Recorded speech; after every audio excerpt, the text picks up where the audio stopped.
전원주택을 구매하려는 시니어 분들을 위해서 절대 사면 안 되는 집에 대해서 말씀드려 보겠습니다. 최근에 전원주택을 구매하려는 분들을 자주 뵙게 되는데 전원주택 선택에서 중요한 요건들을 잘 모르는 것 같습니다. 이러한 것들은 건축가나 공인중개사들도 알 수가 없습니다. 살아보지 않았기 때문입니다.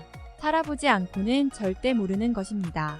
처음에는 이 정도면 괜찮겠지, 극복할 수 있어 라고 생각했던 것들이 처음과는 다르게 심각하게 다가옵니다. 생각하지 못했던 것들로 전원생활을 포기하는 경우가 상당히 많습니다.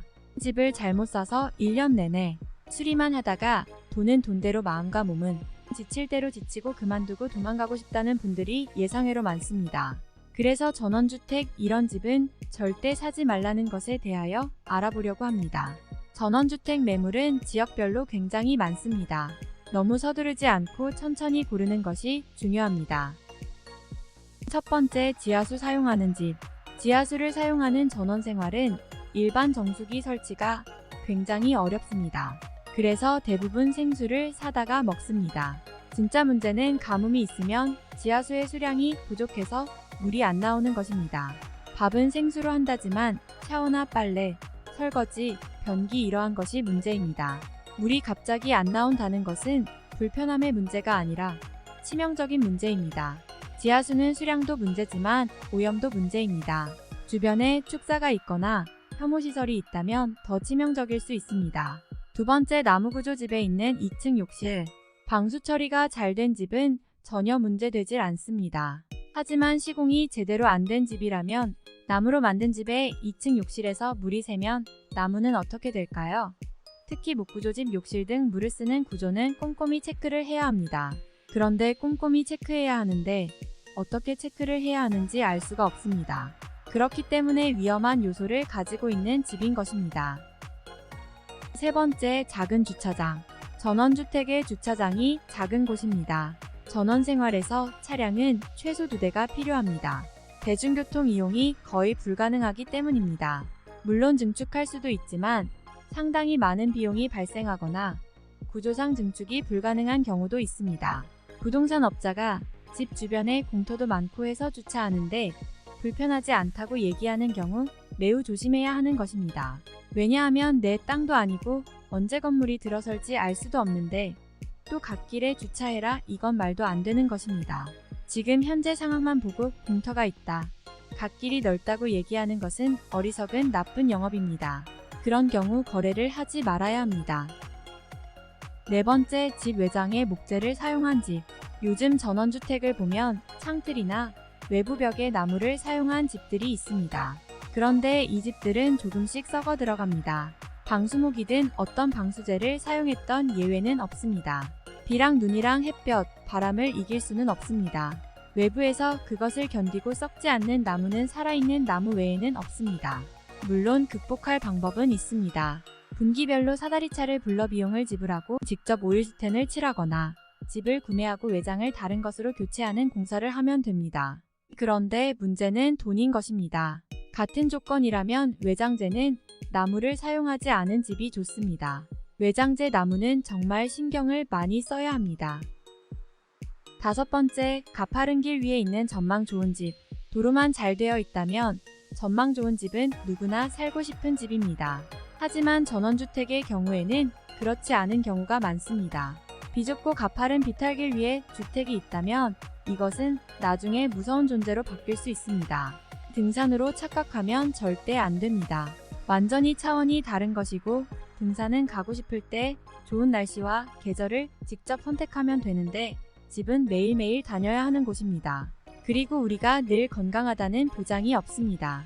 외출을 하기 위해서, 출퇴근을 하기 위해서 가파른 비탈길을 등산하듯이 오르고 내리는 것은 보통 일이 아닙니다.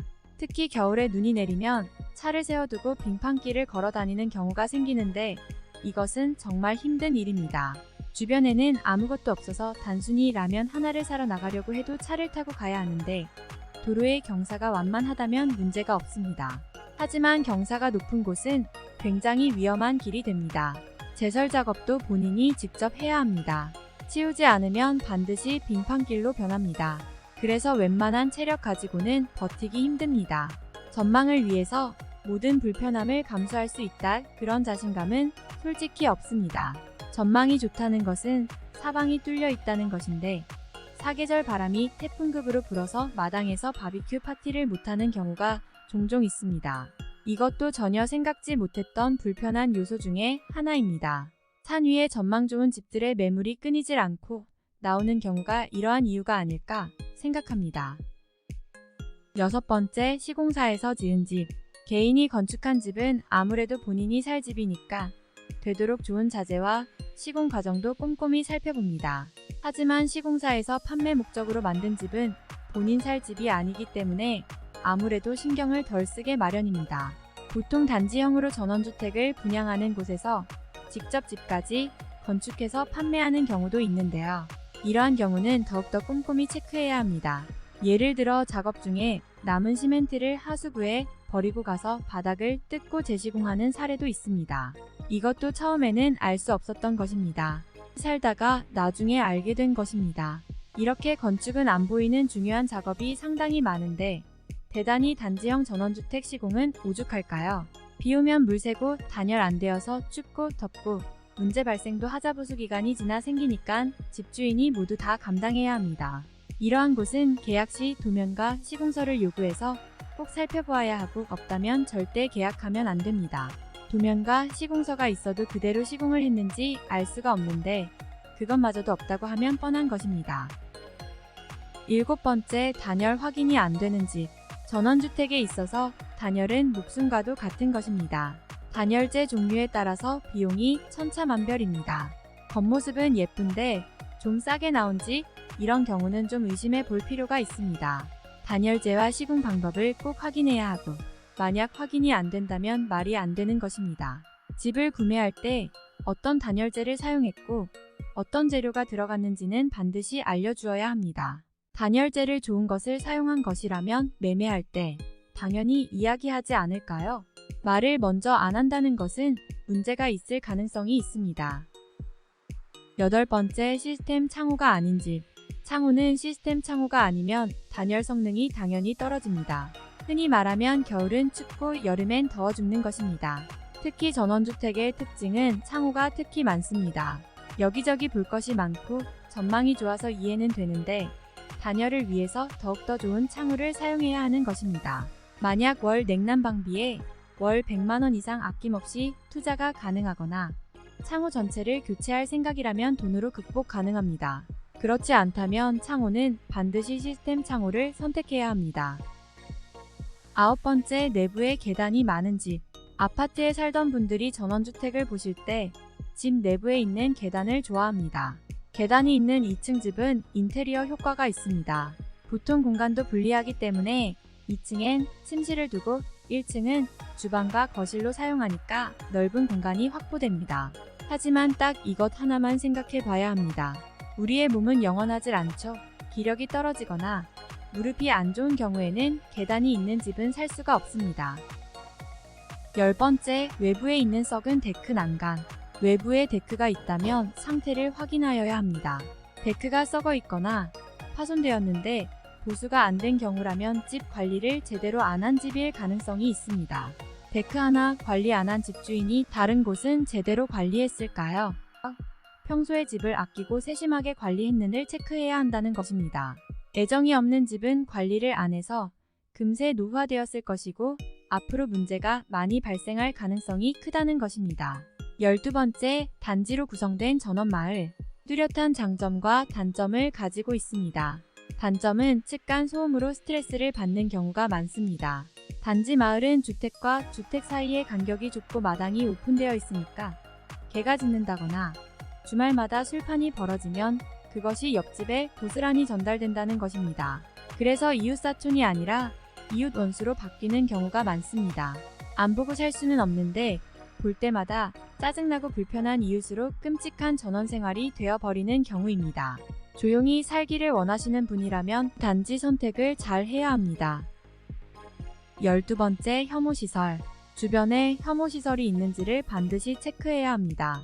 축사에서 나오는 냄새는 진짜 참을 수 없고, 시멘트 공장은 365일 미세먼지가 최고치이고, 화장터나 고압전기 시설이 있는 곳이라면 정말 심각하게 고민해야 합니다. 13번째, 특별하게 지어진 집. 간단하게 말하면 이런 집은 나중에 집이 안 팔립니다. 지금 당장은 마음에 들어 구매를 한다고 하더라도 나중에 집이 안 팔려 골치 아프게 되는 것입니다. 일반적이지 않고 특별한 집들의 특징은 편리함보다는 디자인적 요소를 중점적으로 지어지기 때문에 일반적이지 않은 건축 자재를 사용한다거나 외형이나 내부 구조가 특별합니다. 이러한 집은 비용과도 연관되는데 집을 건축할 때에도 비용이 많이 들고 유지 보수 비용도 무시 못합니다. 문제가 생겼을 때 주변 동네에서 해결할 수 있어야 하는 간단한 작업들도 대도시 전문 업체를 불러서 해결해야 합니다. 이것이 다 비용입니다. 전원 생활하는 데 있어서 그 특별함이 불편함으로 변하는 것은 시간 문제입니다. 제가 오늘 준비한 내용은 여기까지입니다.